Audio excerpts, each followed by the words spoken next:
Hello everyone, welcome to physics 365 YouTube channel. मैं हूं Y के शर्मा।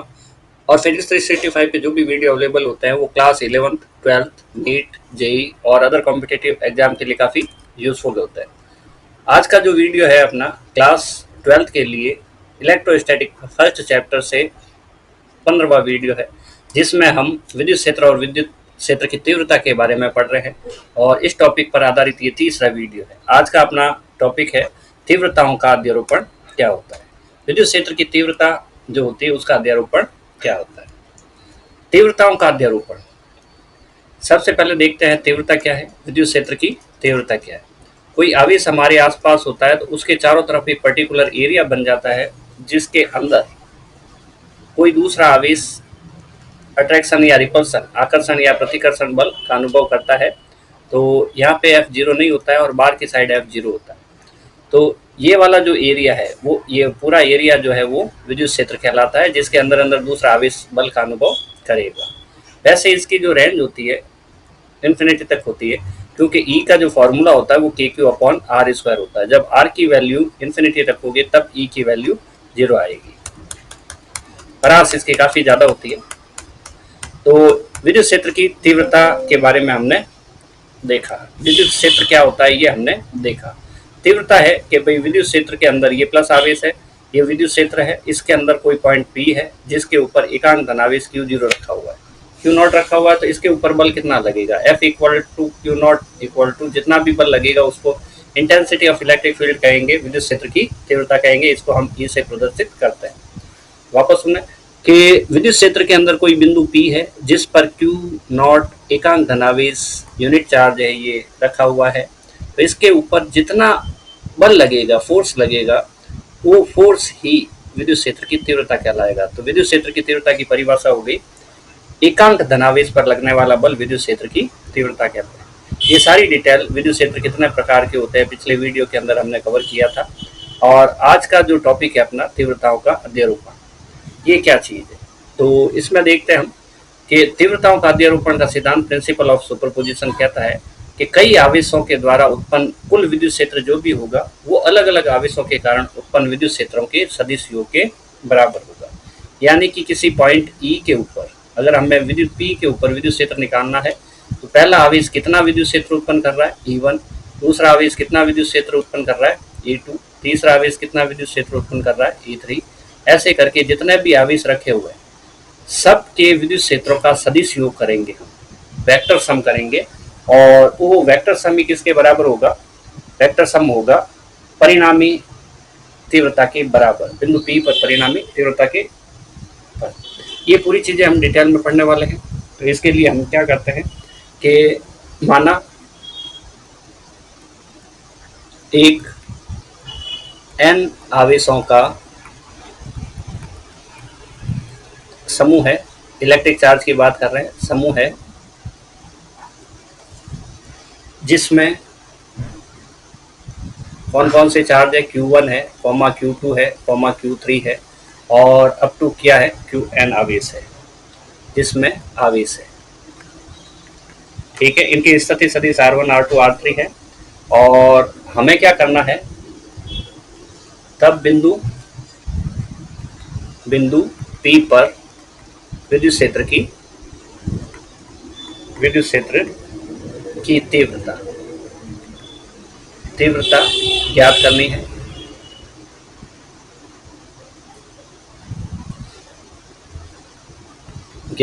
है। जिसका मान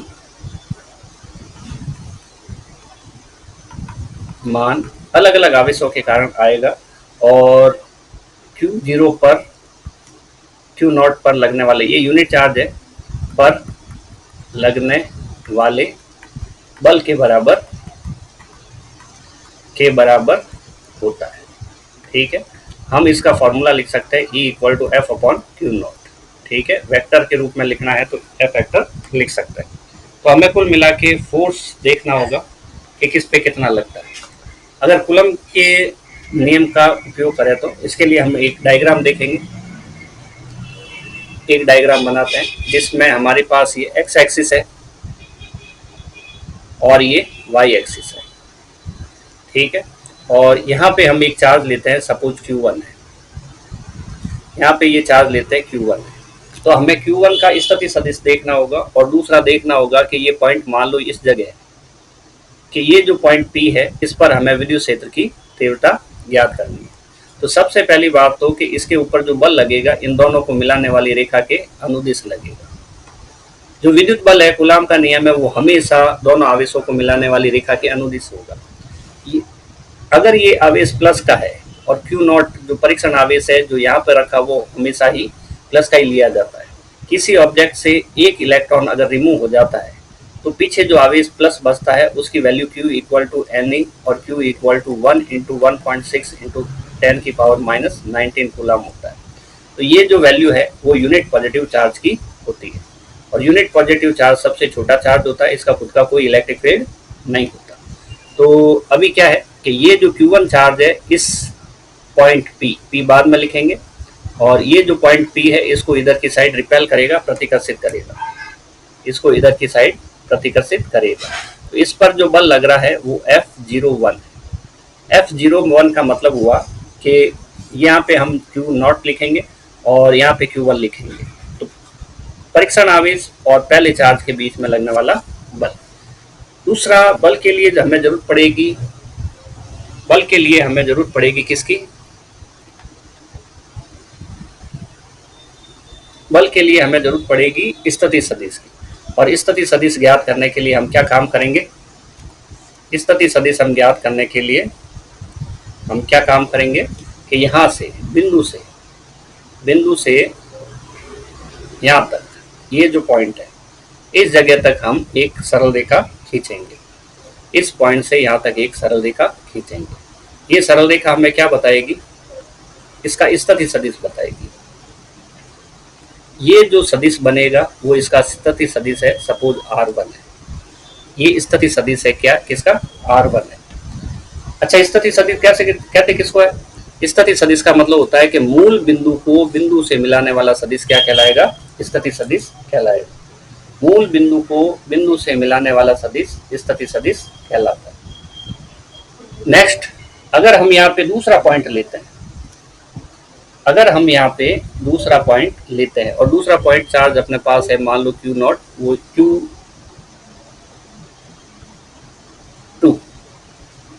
वो यहाँ पे रहेगा। कहीं पे भी ले सकते हैं, हमने अभी इसको यहाँ पे लिया है, थोड़ा यहाँ ले लेते हैं, चित्र सही बनेगा। ये Q2 है और अगर ये Q2 है तो इसका स्थिति सदिश क्या रहने वाला है? ये Q2 है तो इसका स्थिति सदिश क्या रहने वाला है? यहाँ से और इस पॉइंट चार्ज को मिलाते हैं, यहाँ से इस पॉइंट चार्ज को मिलाते हैं तो ये पॉइंट चार्ज कहाँ मिलेगा? इस जगह मिलेगा और इस जगह मिलेगा। तो ये स्थिति सदिश R2 हो गया। R2 किसका स्थिति सदिश है? Q2 का।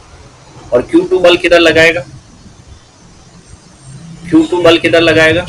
इन दोनों को मिलाने वाली रेखा के अनुदिश, यानी कि इधर की साइड। और इसका क्या लिखेंगे? परीक्षण आवेश और दूसरे आवेश के कारण लगने वाला बल। ये पॉइंट P है, यहाँ पे Q0 टेस्ट चार्ज रखा हुआ है, ठीक है। अब हम तीसरा आवेश सपोज यहाँ पे लेते हैं, तो तीसरा आवेश यहाँ से ये दूरी है तो ये इसका स्थिति सदिश रहने वाला है और इसको हम R3 कहेंगे और इनको ज्वाइनिंग लाइन जो है वो मिलाने वाली रेखा है वो ये होगी और इधर की साइड एक फोर्स लगेगा जिसका नाम क्या होगा? F03। इस तरह से कितने भी हैं, हो सकता है इधर भी हो, ठीक है, और कोई चार्ज इधर भी हो सकता है। इधर अगर चार्ज मान लो Q4 है, ठीक है, बनाते हैं, मिटा देंगे वापस, तो इनको मिलाने वाली रेखा ये है और इसका परिणामी इधर बनेगा जो रहेगा F04। तो इस तरह से हमने क्या काम किया कि कुछ आवेश बनाए और ये पॉइंट P मान लो, ज़्यादा आवेश नहीं बनाते, चित्र कॉम्प्लिकेटेड हो जाएगा। और यहाँ पे हमने Q0 लिखा हुआ है और N आवेश तक हमने बनाया। ये एक्स एक्सिस है और ये वाई एक्सिस है। अब यहाँ पे हम क्या देखते हैं भाई, F01 क्या चीज़ है? F01 क्या चीज़ है? तो हम कहेंगे कि Q0 पर Q1 के कारण जिसके ऊपर बल लग रहा है वो पहले आएगा और जिसके कारण लग रहा है वो बाद में आएगा। ऐसे हम लिख रहे हैं, Q1 के कारण लगने वाला बल, ठीक है। और इसी तरह से F02 क्या होगा, Q0 पर Q2 के कारण लगने वाला बल। इसी तरह से अगर हम कहें कि F03 क्या होगा, तो हम कहेंगे Q0 पर Q3 के कारण लगने वाला बल। ऐसे कितने हैं, अप टू अनंत n तक है, तो F0n लास्ट वाला, तो क्या कहेंगे, Q0 पर Qn के कारण बल। इस टाइप से हमारे पास ये हो जाएगा। तो अब हम देखते हैं प्रिंसिपल ऑफ सुपरपोजिशन क्या है, कि अध्यारोपण का सिद्धांत क्या है, कि तीव्रताओं का जो सिद्धांत है वो क्या कहता है कि कई आवेशों द्वारा उत्पन्न विद्युत क्षेत्र जो है वो अलग अलग आवेशों के कारण उत्पन्न विद्युत क्षेत्र के सदिश योग के बराबर होता है। सदिश योग ध्यान रखना है। तो ये तीव्रताओं का अध्यारोपण का सिद्धांत है। लिखते हैं, तीव्रताओं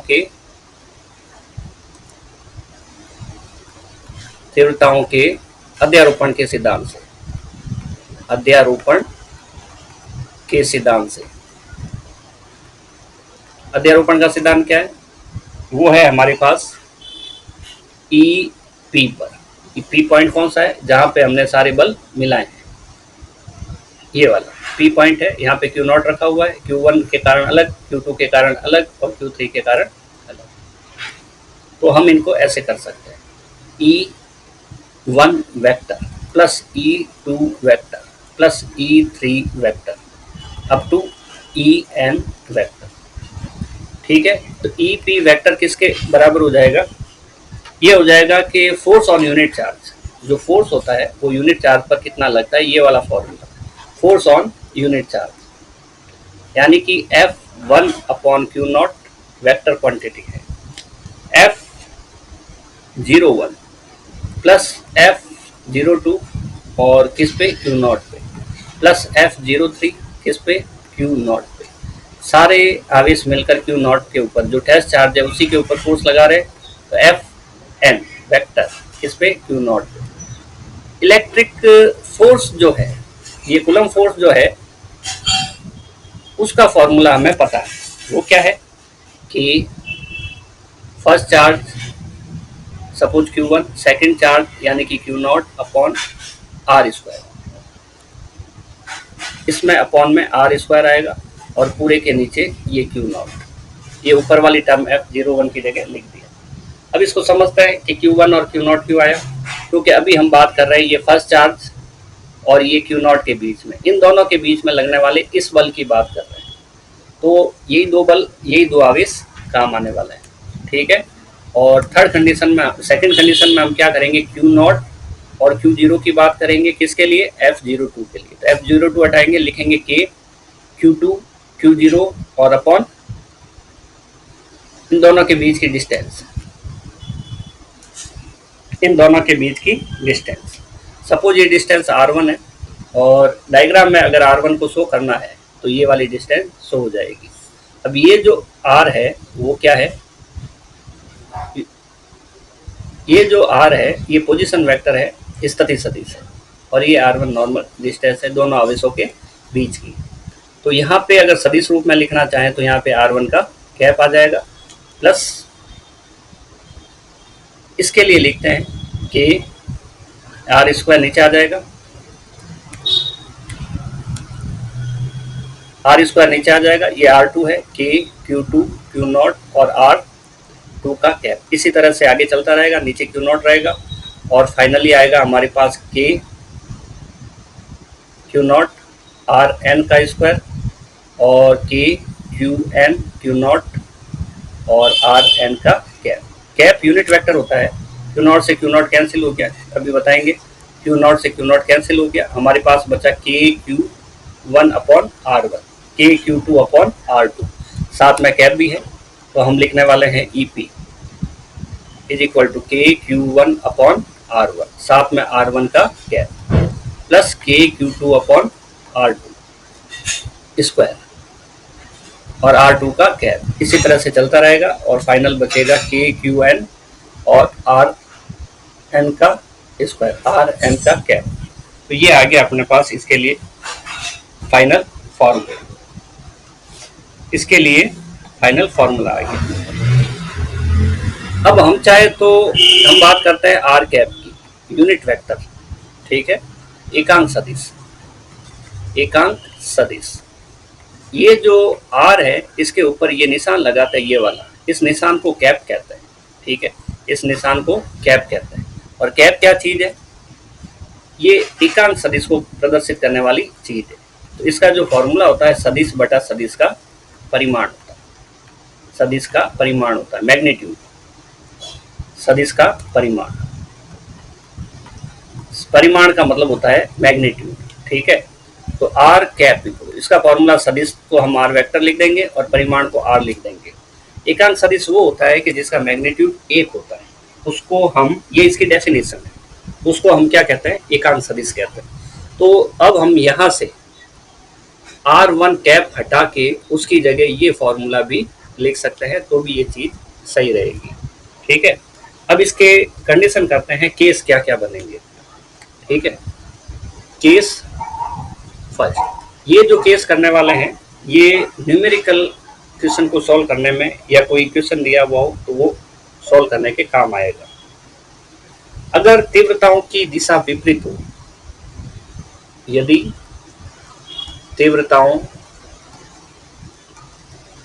की दिशा विपरीत हो,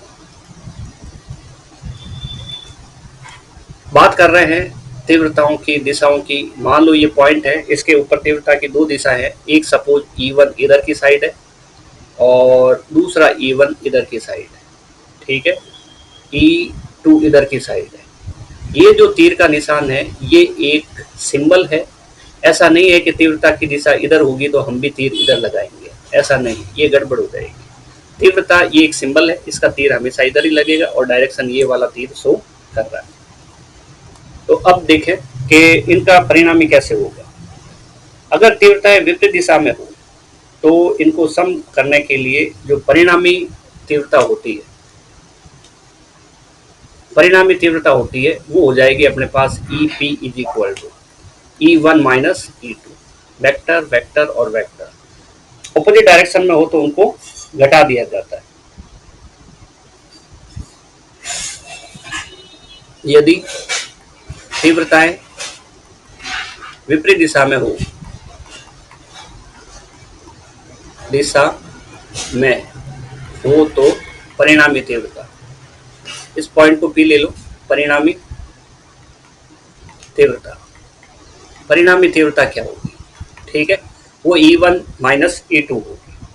नेक्स्ट सेकंड कंडीशन हम करते हैं कि अगर तीव्रताएं समान दिशा में हो तो, केस सेकंड, यदि तीव्रता समान दिशा में हो तो, अब इस कंडीशन में क्या किया जाए, मतलब पॉइंट वही है P, इस बार तीव्रता E1 इस डायरेक्शन में है और जिस डायरेक्शन में ये है उसी डायरेक्शन में E2 भी है, सेम डायरेक्शन में E2 भी है।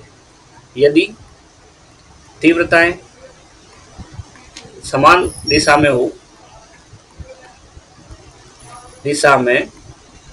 तो परिणामी तीव्रता, परिणामी तीव्रता, परिणामी तीव्रता क्या होगी, तो देखिए इधर कि अगर सेम डायरेक्शन में है तो EP, हम इन दोनों तीव्रताओं को जोड़ देंगे, वेक्टर सम कर देंगे तो E1 प्लस E2 वेक्टर आएगा, इन दोनों को हमने जोड़ दिया। एक और इम्पोर्टेंट केस है इसका, केस थर्ड, ठीक है। केस थर्ड में यदि तीव्रताओं के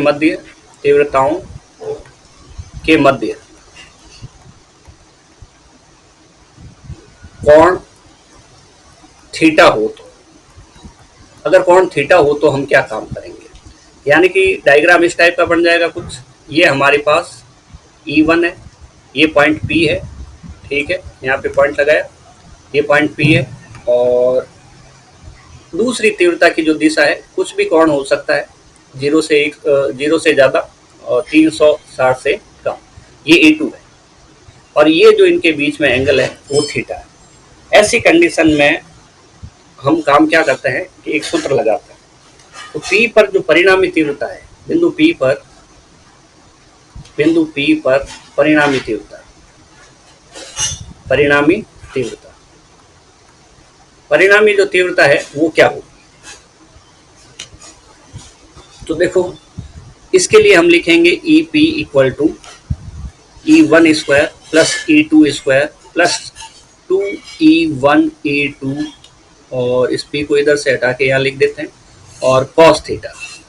ये फॉर्मूला इसके लिए आ जाएगा परिणामी तीव्रता। P पॉइंट के ऊपर अगर परिणामी तीव्रता निकालनी है तो हम इस तरह से निकालेंगे, मैग्नीट्यूड इसका आ जाएगा, परिमाण आ जाएगा। तो इस तरह से हमने तीव्रताओं के अध्यारोपण सिद्धांत किए।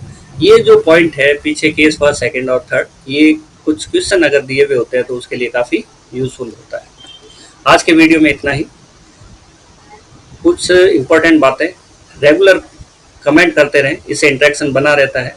कोई सुझाव हो तो कमेंट में लिखें, ज़रूर इम्प्लीमेंट किया जाएगा। कोई डाउट हो, क्वेश्चन हो, उसको भी कमेंट के अंदर पूछा जा सकता है। जितना जल्दी हो सके रिप्लाई करेंगे।